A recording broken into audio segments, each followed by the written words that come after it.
नमस्कार, आपके साथ मैं हूं समीर अब्बास। टीवी 9 भारतवर्ष के सुपर पावर कॉन्क्लेव में हम अगले कुछ पलों में आपको सीधे आर्मेनिया और अजरबैजान के बैटलफील्ड पर लेकर चलेंगे और तबाही और बर्बादी की दिल दहला देने वाली तस्वीरें आपके सामने होंगी। टीवी 9 भारतवर्ष आज आपको महायुद्ध के ग्राउंड जीरो पर लेकर चलेगा और जंग की मार से परेशान लोगों से सीधे आपकी मुलाकात कराएगा। विश्व युद्ध का आज 10वां दिन है। हर घंटे के हिसाब से दोनों देशों में मौत का आंकड़ा बढ़ता जा रहा है। युद्ध लड़ रहे जवानों के साथ साथ आम लोगों की भी जान जा रही है और अब हालात ऐसे हो गए हैं कि खुद आर्मेनिया के पीएम के बेटे को सेना की वर्दी पहनकर युद्ध के मैदान में उतरना पड़ा है। इसके अलावा हम आपको जापान के टोक्यो भी लेकर चलेंगे, जहां आज क्वाड देशों की बहुत अहम बैठक होने जा रही है। फिलहाल जापान में द्विपक्षीय बैठकों का दौर जारी है। इसके बाद 4 देशों के विदेश मंत्री मिलकर चीन को घेरने की रणनीति बनाने जा रहे हैं और उस पर होगी टीवी 9 भारतवर्ष की बेहद खास नजर। सबसे पहले सबसे बड़ी खबर आपके सामने, जंग में अजरबैजान के साथ पाकिस्तान की आर्मी, तुर्की के साथ पाकिस्तान भी जंग के मैदान में। वीडियो में अजरबैजानी सेना के साथ अब पाकिस्तान के लड़ाके, पाकिस्तान के सैनिक भी नजर आ रहे हैं।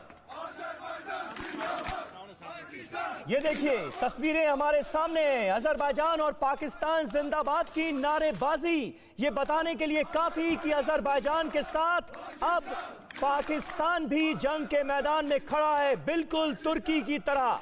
तो तुर्की की शय पर पाकिस्तान भी अब अजरबैजान का साथ देने के लिए युद्ध के मैदान में।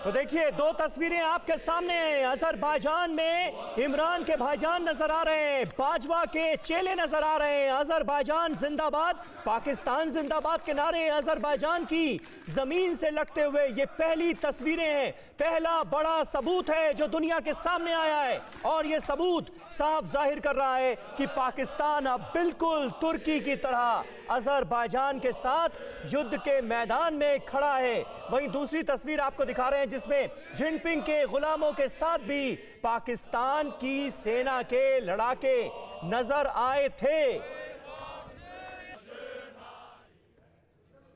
तो देखिए जिस बात के आसार लगातार जताए जा रहे थे वही तस्वीर, वही सबूत टीवी 9 भारतवर्ष ने आपके सामने रख दिया।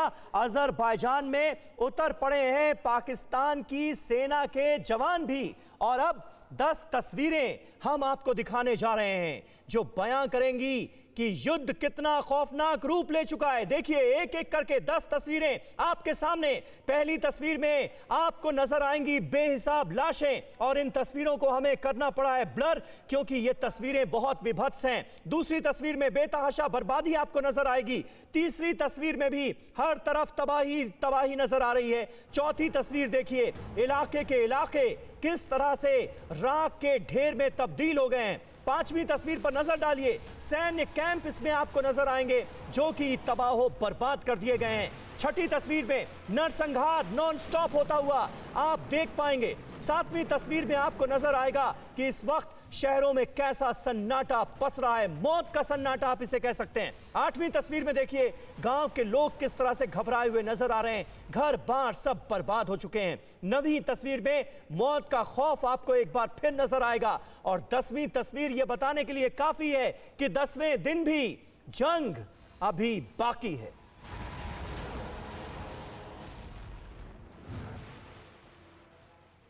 और यही वजह है कि सुपर पावर कॉन्क्लेव लगातार टीवी9 भारतवर्ष पर जारी है। हमारे साथ कई खास मेहमानों का पैनल इस वक्त जुड़ा हुआ है, उनसे अब आपका तारुफ करा दें। हमारे साथ लेफ्टिनेंट जनरल शंकर प्रसाद साहब बतौर डिफेंस एक्सपर्ट जुड़ चुके हैं और लेफ्टिनेंट जनरल शंकर प्रसाद के साथ साथ हमारे साथ और भी कई खास मेहमान हैं। रणंजय आनंद साहब हमारे साथ बने हुए हैं जो कि आर्मेनिया मामलों के जानकार हैं। प्रोफेसर राजन कुमार साहब फॉरेन एक्सपर्ट के तौर पर, विदेश मामलों के जानकार के तौर पर हमारे साथ मौजूद हैं और अचल मल्होत्रा साहब भी हमारे साथ मौजूद हैं जो कि पूर्व राजदूत रह चुके हैं आर्मेनिया के ही, और उनका एक्सपीरियंस और उसके जरिए हम आप तक पहुंचाने की कोशिश करेंगे कि आखिर आर्मेनिया की ये जो तस्वीर है इसके पीछे वजह क्या है और ये जंग कहां तक जा सकती है। अचल मल्होत्रा साहब से बात होगी, लेकिन सबसे पहले एक बड़ी खबर टीवी9 भारतवर्ष पर अजरबैजान आर्मी के कैंप की तस्वीर हम आपको दिखाने जा रहे हैं। फ्रंटलाइन वॉर जोन की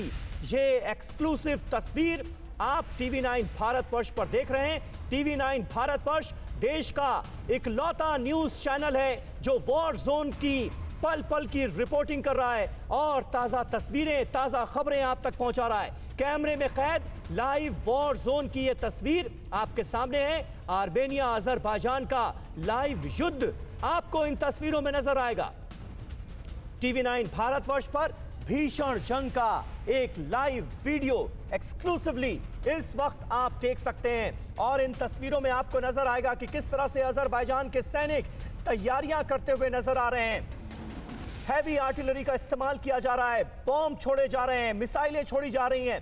इन सब का अंदाजा आप इन तस्वीरों से लगा सकते हैं कि इस वक्त जंग के मैदान में हालात कैसे हैं। और अभी तक जो जानकारी मिल रही है उसमें अजरबैजान का पलड़ा बहुत भारी नजर आ रहा है और तुर्की और पाकिस्तान जैसे मुल्क युद्ध के मैदान में अजरबैजान के साथ खड़े हुए हैं। और यही वजह है कि अजरबैजान अब यह कह रहा है कि नागोर्नो काराबाख, पूरा नागोर्नो काराबाख हमारा है, हम पीछे नहीं हटेंगे, इस पूरे इलाके को लेकर रहेंगे और जंग तब तक जारी रहेगी जब तक आर्मेनिया की हार नहीं हो जाती। यह है इस वक्त का ताजा रुख अजरबैजान का।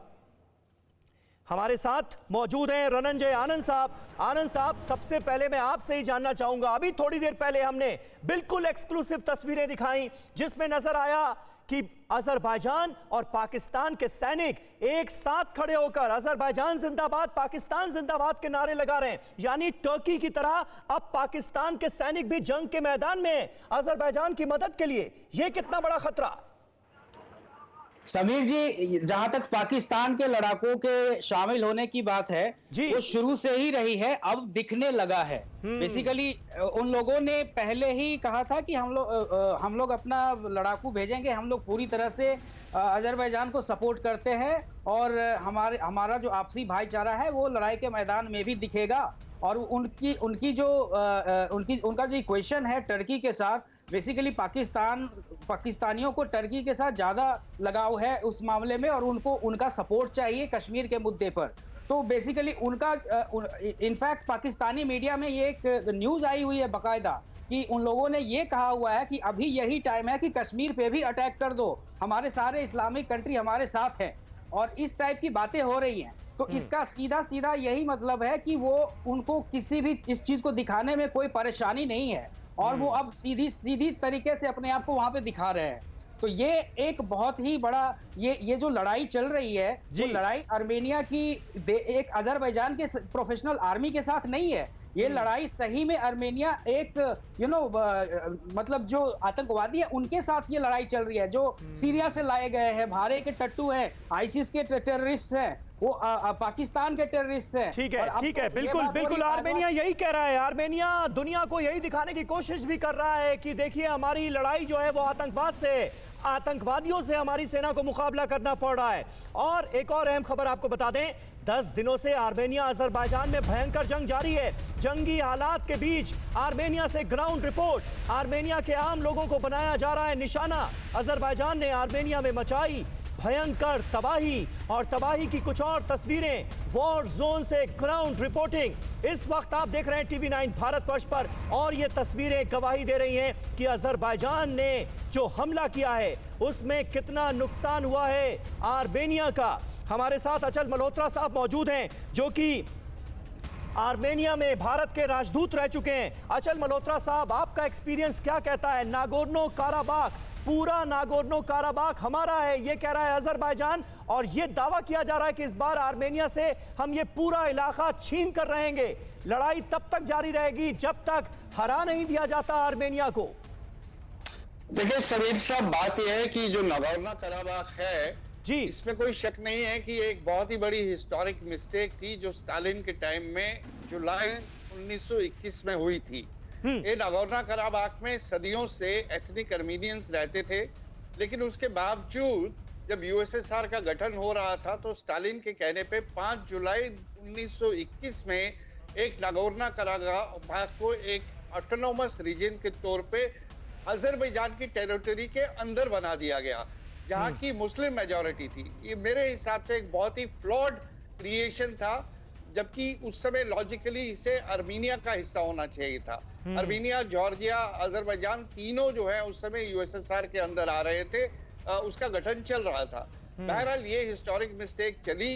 अगले 70 साल में नागोर्नो काराबाख के एथनिक आर्मेनियंस ने कई बार मॉस्को से अपील करी कि उन्हें आर्मेनिया के साथ मर्ज कर दिया जाए, लेकिन उसकी इस अपील पे कोई ध्यान दिया नहीं गया।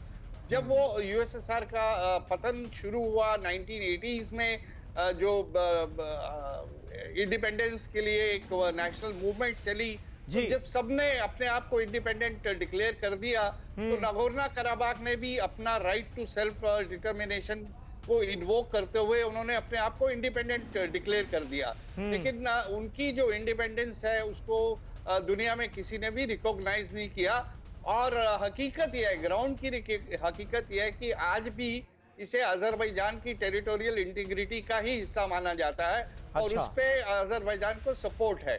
और पिछले 30 साल से अनफॉर्चुनेटली जो मिन्स्क ग्रुप है, जिसपे बड़े बड़े धुरंधर हैं, अमेरिका है, रशिया है, फ्रांस है और दूसरे यूरोपियन देश है, वो इसको मैनेज तो कर पाए थे, लेकिन लगता है कि अब इस बार वो भी जो है बिल्कुल अचल मल्होत्रा साहब बने रहे हैं आप। आपका लंबा एक्सपीरियंस है, आर्मेनिया में आप रहे हैं, भारत के एम्बेसडर, आपसे बातचीत हम जारी रखेंगे। और इस बीच अपने दर्शकों को बता दें, जैसा कि हमने आपको बताया, 10वां दिन है और युद्ध और भीषण होता जा रहा है। अजरबैजान ने रॉकेट दागे हैं जिसमें घर टूटे हैं और सब कुछ तबाह होता हुआ नजर आ रहा है। बहुत ही भीषण, बहुत ही भयानक तस्वीरें इस वक्त जंग के मैदान से हमारे पास आ रही हैं, जो आप देख रहे हैं सिर्फ और सिर्फ TV9 भारतवर्ष पर।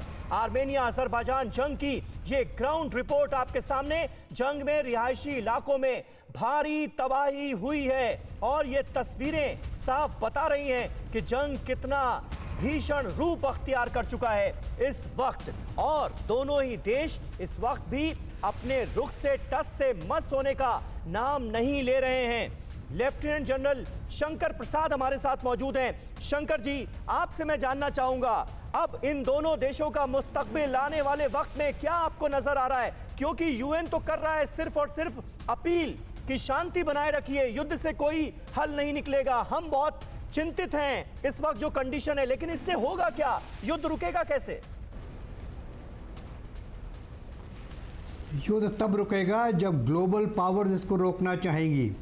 मैं एक इंग्लिश का सेंटेंस इस्तेमाल करना चाहता हूं जी। Global powers are finally calibrating the management of conflict, finally calibrating the management of conflict, यानी कि बड़ी सफाई से जो लड़ाई है उसको मैनेज करने की कोशिश कर रहे हैं। आपको ये मालूम होना चाहिए कि जितनी विश्व की पावर्स हैं वो अपने देश की इकोनॉमी पे ज़्यादा ध्यान देती है बनस्बत और किसी बात के। और सबसे बड़ी इकोनॉमी डिपेंड करती है आर्म्स सेल के ऊपर। America, France, Germany, Russia, they are all big time arms suppliers. वो ये नहीं चाहते कि वर्ल्ड में कहीं कॉन्फ्लिक्ट ना हो, लेकिन वो ये भी नहीं चाहते कि किसी किस्म से वर्ल्ड में ऐसी हालात पैदा हो जाए कि वर्ल्ड वॉर की हालत पैदा जाए या कोई न्यूक्लियर पावर्स की आपस में मिटबोड़ जाए। तो उसको कहते हैं फाइन कैलिब्रेशन। आपको ये समझना होगा कि ये लड़ाई ज़्यादा नहीं चल सकती। ना अजरबैजान के पास इतनी ताकत है, ना आर्मेनिया के पास इतनी ताकत है कि ज़्यादा चलती रहे। और समय आने पर रशिया इसमें, फ्रांस इसमें, जर्मनी इसमें, यूएस में इसमें रोकेंगे। लेकिन इस समय इंटरेस्टिंग बात जो आप कह रहे थे, जिस पर बिल्कुल मैं आता हूं शंकर प्रसाद साहब, आपने रशिया का रुख, पाकिस्तान की बात सुन लीजिए ना। रशिया का जिक्र किया सर, उसी से जुड़ी हुई एक खबर है कि आर्मेनिया अजरबैजान पर रूस मध्यस्थता के लिए आगे आया है। उसने कहा है कि हम मध्यस्थता के लिए तैयार हैं, विदेश मंत्रियों की बातचीत कराने के लिए रूस तैयार है। जंग नहीं रुकने पर मैदान में उतर सकता है रशिया भी। फ्रांस ने भी टर्की को दे दी है लास्ट वार्निंग। तो आप देखिए ये बात बार बार क्यों कुछ जानकार कह रहे थे कि जिस तरह के हालात बनते हुए नजर आ रहे हैं और आज की तारीख में कुछ बड़े मुल्क अजरबैजान के साथ, कुछ बड़े मुल्क आर्मेनिया के साथ, कहीं ऐसा ना हो कि आने वाले वक्त में ये युद्ध जो है ये महायुद्ध की शक्ल अख्तियार कर ले, वर्ल्ड वॉर 3 की शक्ल अख्तियार कर ले। इसीलिए तो ये आशंका जताई जा रही थी। आज के हालात जानना बहुत ज्यादा जरूरी है क्योंकि दो देशों के बीच इस वक्त युद्ध चल रहा है। ये कहीं विश्व युद्ध की शक्ल तो अख्तियार नहीं कर लेगा। ये सबसे बड़ा सवाल है जो हर किसी के जहन में आता है और इसलिए आपको अब यह बताना बहुत ज्यादा जरूरी है कि इस महायुद्ध में कौन सा देश किसके साथ खड़ा हुआ है, यह जान लीजिए आप। हम आपको की ग्राफिक्स के जरिए यहां पर यह दिखाने की कोशिश करते हैं कि कौन किसके साथ है। आर्मेनिया के साथ आज की तारीख में कौन कौन नजर आ रहा है। रशिया, जर्मनी, फ्रांस, ब्रिटेन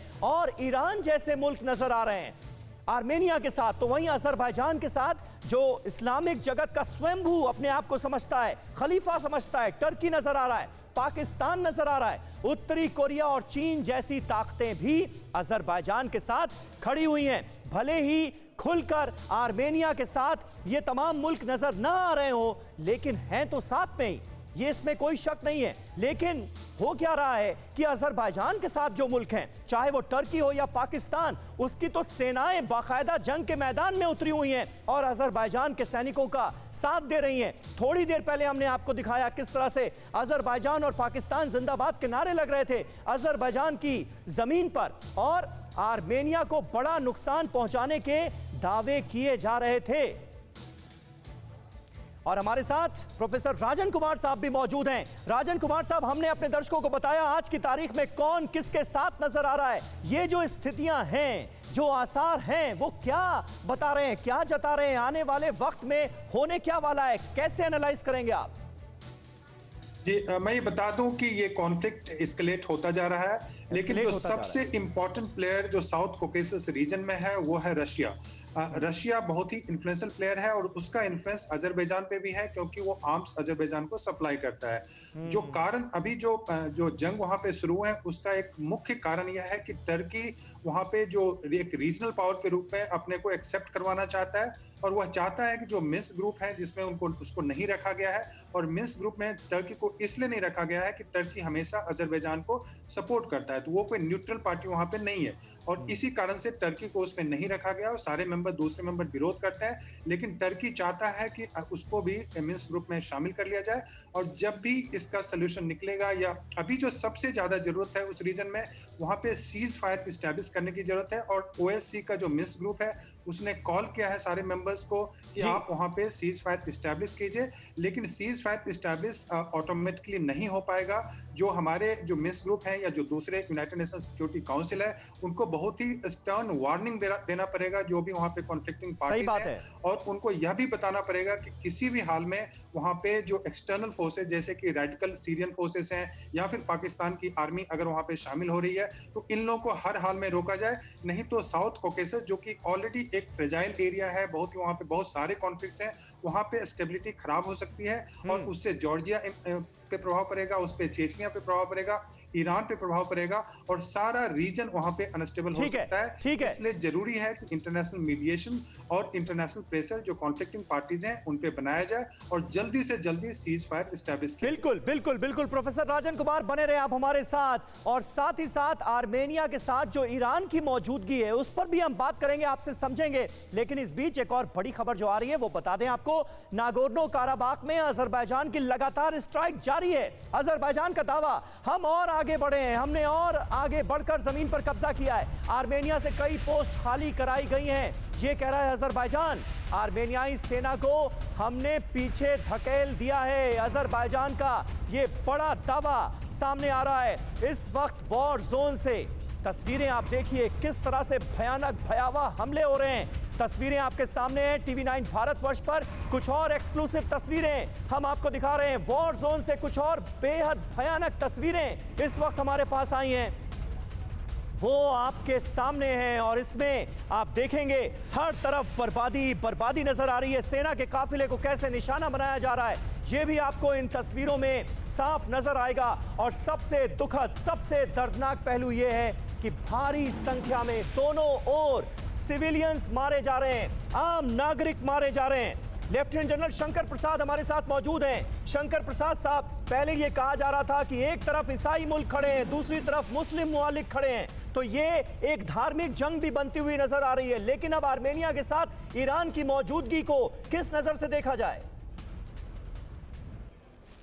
देखिए, जिस तरह आपने शुरू में कहा, यह टेररिज्म की वॉर है। और पहले मैं एक बात बता दूं आपको बिल्कुल सही तरीके से कि पाकिस्तान की कोई हैसियत नहीं है कि पाकिस्तान आर्मी को वहां भेजे। जो पाकिस्तान से गए हैं वो हैं उनके रिटायर्ड कमांडो, वो हैं आतंकवादी। सीरिया से जो गए हैं लड़ने के लिए वो हैं मर्सरीज। तो ये लड़ाई एक रिलीजन की तरफ से छोड़ के एक टेररिज्म की लड़ाई हो रही है और ईरान इस समय टेररिज्म के बरखिलाफ लड़ रहा है। तो इस वजह से ईरान भी उनके साथ है। मैं दोबारा ये आपसे बड़े सीरियसली कहना चाहता हूँ कि इस लड़ाई को रोकना बहुत ज़रूरी है और तुरंत मैं समझता हूँ कि मिंस्क के देश रशिया, फ्रांस, अमेरिका इस युद्ध को रोकने की कोशिश करेंगे और ये रुकेगा भी। ये युद्ध चलते रहते हैं। मैंने आपसे शुरू में कहा कि हर एक बड़ा देश चाहता है कि उसके हथियार बिकते रहें। ये हथियार बेचने की एक तरीका चल रहा है, इसमें लोगों की जाने जा रही है, उसकी किसी को परवाह नहीं है। सही बात लेकिन है। इस युद्ध को अगर आप कहें कि ये वर्ल्ड वॉर की तरफ में जाएगा, ये कतई नहीं जा सकता। बिल्कुल बिल्कुल, हम सब ये उम्मीद भी करते हैं सर, बिल्कुल आपने सही बात कही। हम सब ये उम्मीद भी करते हैं कि ऐसा ना हो, ऐसी नौबत ना आए। एक और बड़ी खबर, आर्मेनिया का अजरबैजान पर रॉकेट अटैक। गांजा शहर, खिजी, अबशेरोन, बेलाक्वान, तारतर, मिंगा शिविर, ये तमाम वो इलाके जिन्हें निशाना बनाया जा रहा है। वार्निंग के बाद आर्मेनिया ने भी मिसाइलें दागी हैं। आर्मेनिया के टारगेट पर अजरबैजान के कई शहर हैं। गांजा शहर के बारे में हमने आपको बताया ही था, जिस तरह से 3,30,000 की आबादी वाला ये अजरबैजान का दूसरा सबसे बड़ा शहर, इसे आर्मेनिया की तरफ से निशाना बनाया गया था। मिसाइलें दागी गई थीं और जबरदस्त संख्या में यहां पर सिविलियंस की जानें भी गई थीं अजरबैजान के शहर गांजा में। और अब जिस तरह से अजरबैजान आगे बढ़ता हुआ नजर आ रहा है, जिस तरह से नागोर्नो काराबाख के बड़े इलाके पर कब्जे का दावा किया जा रहा है, उसके बाद आर्मेनिया की तरफ से हमले और ज्यादा तेज होते हुए नजर आ रहे हैं। ये इस वक्त की बड़ी अपडेट वॉर जोन से हमारे पास आ रही है। इसके अलावा हमारी इंफॉर्मेशन वॉल पर और क्या क्या जानकारियां हैं वो आपको हम बताने की कोशिश करते हैं। आर्मेनिया का अजरबैजान पर हमला, ये देखिए, इधर है आर्मेनिया, यहां पर है अजरबैजान, और ये गांजा जो है ये दूसरा सबसे बड़ा शहर है अजरबैजान का। इसकी आबादी जो है ये करीब 3,30,000 के आसपास बताई जाती है। लेकिन अब दूसरे शहरों पर भी हमले शुरू हो गए। अजरबैजान का शहर है अबशेरोन, अबशेरोन पर मिसाइल से हमला किया गया है, रॉकेट दागे गए हैं। यानी गांजा के बाद अब दूसरे शहरों को भी निशाना बनाया जा रहा है। एक और शहर देखिए ब्लिंक हो रहा है यहाँ पर, बेलाक्वान इसका नाम है, यहाँ पर भी टारगेट किया गया है। यहाँ पर भी अब आर्मेनिया की तरफ से मिसाइल हमले किए जा रहे हैं, अटैक किया जा रहा है। तो कुल मिलाकर अब स्थितियां बहुत नाजुक, बहुत भयावह होती हुई कुल मिलाकर नजर आ रही हैं। जंग यहां पर रुकने का नाम नहीं ले रही है, बल्कि और भीषण होती जा रही है। इसलिए निश्चित तौर पर पूरी दुनिया के लिए यह बहुत चिंताजनक खबर है। जंग के मैदान से एक और लेटेस्ट खबर हमारे पास आ रही है, वो ये कि अजरबैजान ने आर्मेनिया के 2 रॉकेट उड़ाए हैं। तो कोई किसी से कम नहीं है। हर तरफ से, दोनों तरफ से यह दावा किया जा रहा है कि हमने नुकसान ज्यादा किया है। लेकिन अजरबैजान का पलड़ा बहुत भारी नजर आ रहा है। ये कहने में हमें कोई गुरेज नहीं करना चाहिए, क्योंकि जो स्थितियां इस वक्त नजर आ रही हैं उसमें आप देखिए तुर्की और पाकिस्तान अजरबैजान के साथ खड़े हुए नजर आ रहे हैं। और थोड़ी देर पहले बात हो रही थी कि ये जंग रुकेगी कैसे। अचल मल्होत्रा साहब, यही सबसे बड़ा सवाल है कि जंग रुकेगी कैसे। 10 दिन तो हो चुके हैं, 15,000 से ज्यादा लोग मारे जा चुके हैं, दोनों तरफ जबरदस्त नुकसान हो रहा है और तस्वीरें देखकर ऐसा लगता है कि इस जंग के कोई नियम कायदे नहीं रह गए हैं। रुकेगी कैसे ये जंग? देखिए समीर साहब, इसमें दो राय नहीं है कि इसको रुकना चाहिए। अफसोस की बात यह है कि 1994 ऑनवर्ड्स जो अमेरिका, रशिया और फ्रांस का जो मिन्स्क ग्रुप के को चेयर्स है, जब भी एस्केलेशन हुआ वॉर में, उन्होंने इंटरवीन किया और वो सफल रहे। खासतौर से रशिया ने 2016 में भी जो वॉर हुई उसको उसने मैनेज कर लिया, लेकिन इस बार ऐसे लग रहा है कि इन तीनों का जो मिन्स्क ग्रुप का असर उन पे नहीं हो रहा है। यूएन सिक्योरिटी काउंसिल की अपील्स काम नहीं कर रही हैं, क्योंकि टर्की की जो इसमें इन्वॉल्वमेंट इस बार हुई है वो एक्टिव है। इससे पहले उन्होंने मॉरल सपोर्ट दिया था, अब के वो फिजिकल सपोर्ट भी दे रहे हैं और वो यहाँ इस डिस्प्यूट की लीडरशिप लेना चाहते हैं। और उनके लिए अजरबैजान के प्रेसिडेंट ने साफ तौर से कहा है कि हम टर्की को भी इन्वॉल्व करना चाहेंगे। और देखिए, अजरबैजान ने जो शर्तें रखी हैं कि जब तक उनकी ऑक्युपाइड टेरिटरीज को अर्मीनिया वैकेट नहीं करेगा वो इस युद्ध को नहीं रोकेंगे। लेकिन अगर ये युद्ध नागोर्नो कराबाख के बाउंड्री से निकलकर अर्मीनिया की मेनलैंड में चला गया तो फिर इसके जो है परिणाम बहुत गंभीर हो सकते हैं, क्योंकि उस हालत में रशिया की जो बायलैटरल ट्रीटी है अर्मीनिया के साथ और अर्मीनिया जो CSTO collective security treaty organisation का मेंबर है उसको इन्वोक किया जाएगा, तो उस हालत में हालात और बिगड़ जाएंगे। एक बात और ऐड कर देता हूं, अनफॉर्चुनेटली पिछले कुछ समय से इवन अमेरिका ने भी कुछ इसमें ज्यादा इंटरेस्ट लेना बंद कर दिया है। 2017 में जब उन्होंने अपना रिप्रेजेंटेटिव मिन्स्क ग्रुप में भेजा था। सही बात है, सही बात है, सही बात है। आंचल मल्होत्रा साहब, बिल्कुल आप हमारे साथ बने रहें। और आर्मेनिया अजरबैजान जंग में एक और सनसनीखेज खुलासा हुआ है। अजरबैजान जा रहे पाकिस्तानी आर्मी के और जवान, पाकिस्तान अपने और जवानों को भेज रहा है अजरबैजान, और जानकार ये बता रहे हैं कि ये दरअसल पाकिस्तान के जवान नहीं हैं, ये पाकिस्तान के आतंकी हैं, ये रिटायर्ड फौजी हैं जो कि अब अपना भेष बदल चुके हैं और ये आतंकवादी पाकिस्तान आर्मी का चोला ओढ़कर अजरबैजान में अजरबैजान की मदद के लिए पहुंच चुके हैं। कुछ सीरियाई लड़ाके, सीरियाई आतंकवादी भी अजरबैजान का साथ दे रहे हैं तुर्की के इशारे पर, और यही वजह है कि ये जंग बहुत भीषण होती जा रही है। तस्वीरें आप देखिए, पाकिस्तानी आर्मी का ये नया वीडियो सामने आया है जिसमें पाकिस्तान के कुछ जवान कूच करते हुए नजर आ रहे हैं अजरबैजान के लिए। अजरबैजान रवानगी का ये वीडियो देखिए, और एक सबूत हमने पहले दिखाया आपको पाकिस्तान की मौजूदगी का रण क्षेत्र में, ये दूसरा सबूत है जो TV9 भारतवर्ष पर हम आपको दिखा रहे हैं। पाकिस्तान की मौजूदगी का ये दूसरा बड़ा सबूत जिसमें पाकिस्तान के जवान अजरबैजान की तरफ कूच करते हुए नजर आ रहे हैं। यानी सीधा मैसेज ये, कड़ा मैसेज ये कि हम अजरबैजान के साथ खुलकर खड़े हुए हैं, जंग के लिए तैयार हैं। और उधर जंग के मैदान की भी तस्वीरें आपने देखी जिसमें अजरबैजान के सैनिकों के साथ पाकिस्तान के जवान पाकिस्तान और अजरबैजान जिंदाबाद के नारे लगाते हुए नजर आ रहे हैं।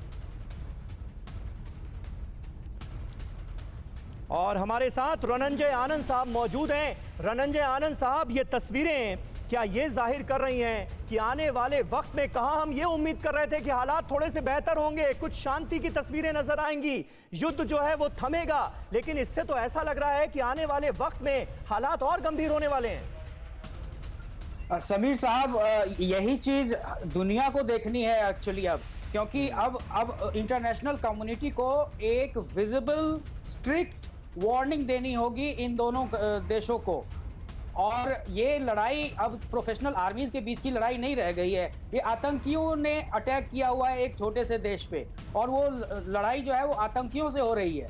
और ये देश की शांति और देश की दुनिया के शांति और देश सुरक्षा के लिए बिल्कुल ठीक नहीं है। और इसके तार कहीं ना कहीं भारत से भी जुड़े हुए हैं। जब पाकिस्तान उसमें इन्वॉल्व हो रहा है वो हमेशा गिव एंड टेक पे काम करते हैं। लेकिन रनंजय आनंद साहब, यूएन का भी स्टेटमेंट आप देखिए, उसमें कहीं ना कहीं ये संकेत मिलता हुआ नजर आ रहा है कि भाई आर्मेनिया को ये जो नागोर्नो काराबाख का इलाका है इस पर से अपना कब्जा छोड़ना पड़ेगा। कहीं ना कहीं एक जो इंटरनेशनल कम्युनिटी की तरफ से मैसेज आ रहा है, महाशक्तियों की तरफ से मैसेज आ रहा है, उसमें यह बात भी छुपी हुई नजर आ रही है। ऐसा क्यों? जहां तक यूएन की बात है वो गुड फॉर नथिंग है, अभी तक उन्होंने कुछ भी नहीं किया है इस केस में। इस केस की तो छोड़िए, उन्होंने तो कोरोना केस पे भी कुछ नहीं किया है। तो हमारे प्रधानमंत्री मोदी जी ने इस चीज पे बहुत ही तसल्ली से सब कुछ खुल के बताया है कि बिल्कुल सही आप कह रहे हैं रनंजय आनंद साहब। प्रधानमंत्री मोदी ने यूएनजीए के मंच से जो गंभीर सवाल उठाए थे, आज ये जरूरत महसूस हो रही है कि पूरी दुनिया उन सवालों पर विचार करे। चिंता तो हम और आप भी यहां पर बैठकर जता सकते हैं, ये काम यूएन का थोड़ी है। वही चीज, यूएन को रिफॉर्म की जरूरत है, उनको बिल्कुल पावरफुल बनना है, वो बिल्कुल पावरलेस बने हुए हैं और इसके कारण हर कोई देश अपनी मनमानी कर रहा है और यहाँ पे सारी मनमानी टर्की की है और उन्होंने बेसिकली पूरा अजरबैजान को इंस्टिगेट किया हुआ है। उनका पर्सनल इंटरेस्ट है इस रीजन में, उनको अपना इस्लामिक वर्ल्ड का खलीफा बनना है और सिर्फ वही नहीं, ये जो ऑयल एंड गैस पाइपलाइन है, अभी तक टर्की कंज्यूमर स्टेट है ऑयल का, इसके बाद वो उसकी ओनरशिप लेने की कोशिश करेंगे और उसके बाद वो आर्म ट्विस्ट करेंगे यूरोपियन कंट्रीज को अपने बार्गेनिंग के लिए। बिल्कुल, और उस वक्त हालात और भयंकर हो जाएंगे। बने रहिए आप हमारे साथ। दो तस्वीरें इस वक्त TV9 भारतवर्ष पर हम आपको दिखा रहे हैं, अपने दर्शकों को दिखा रहे हैं और ये दो तस्वीरें दरअसल दो सबूत हैं, दो बड़े सबूत हैं पाकिस्तान की इस जंग में मौजूदगी के। दो तस्वीरें आपको हम दिखा रहे हैं और थोड़ी देर में हम आपको ऑडियो भी सुनाएंगे। अजरबैजान में किस तरह से इमरान खान के भाईजान नजर आ रहे हैं और दूसरी तरफ देखिए पाकिस्तान से और जवानों को भेजा जा रहा है। अजरबैजान कूच कर रहे हैं पाकिस्तान के और जवान, जरा ऑडियो सुनिए।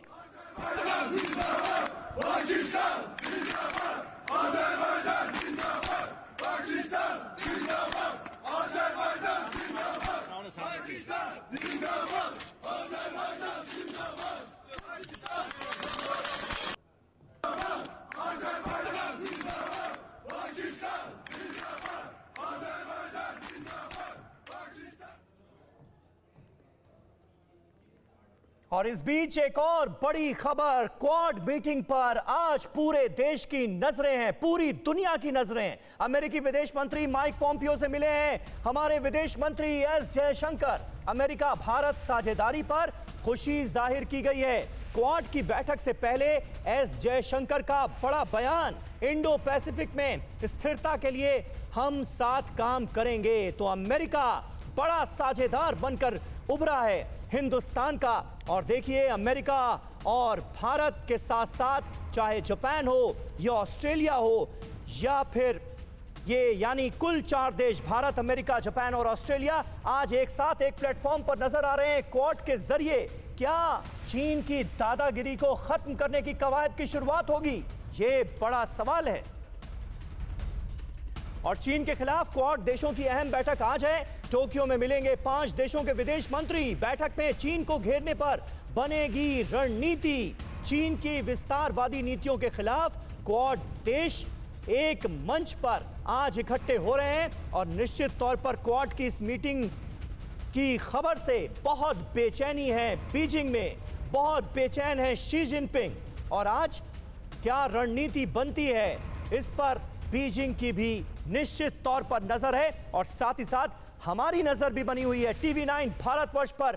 आपको क्वाड मीटिंग से जुड़ी पल पल की अपडेट आगे भी हम आपको देते रहेंगे। फिलहाल अपने तमाम खास मेहमानों का शुक्रिया अदा करना चाहेंगे, लेकिन सुपर पावर कॉन्क्लेव लगातार जारी है TV9 भारतवर्ष पर। न्यूज़ टॉप 9 रोज सुबह 7 बजे और शाम 7 बजे सिर्फ TV9 भारतवर्ष पर।